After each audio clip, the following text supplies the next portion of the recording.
بسم الله الرحمن الرحيم أنا وحالي هذا حاجة عثمان دور بوبو الله ما حد هجارسيو جاليدا الصوماليات السويدن وحي نوسو ديبتي ديق oo aad aan u farxnay oo badan oo lacageed dadkan halkan joogo waa 300 dad ku dhawaayo qeyr Allah siiyo way mahasiyihiin waa ka gadooni Allah barakeeyo jeebkii laga soo bixi wassalaamu calaykum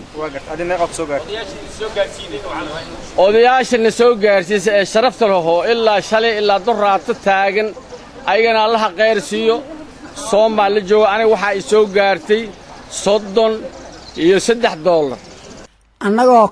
odayaasha dhaqanka gobolka Hiiraan iyo ganacsato gobolka ka tirsan waxaan maanta halkan ku bixinaynaa lacaga naga soo kala gaaray meelo kala duwan lacagahaasi qaar ka mid ah waxay ka yimaadeen dadweynaha degan magaalada Malmo ee dalka Sweden iyo qaar kale oo Sweden meelaheeda kale ka yimid iyo laba gabdhood oo walaalaha iyaguna lacag si gooni ah u soo dhiibay lacagahaas ayaan maanta waxaan u qaybinaynay dad cuuryaamiin ah indhoolayaal iyo qaar salka ku siqaayo iyo qaar ayagoo la xambaarsan yahay meesha la keenay dhammaan intaasoo dhan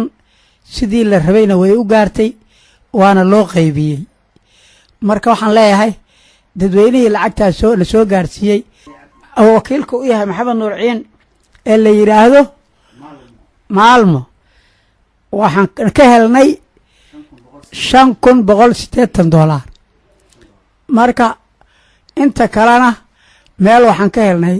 $15,000 meelna waxaan ka helnay $1,000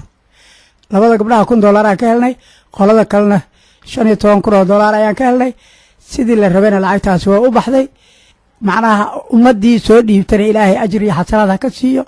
ayagana caafimaad Allah ku siiyo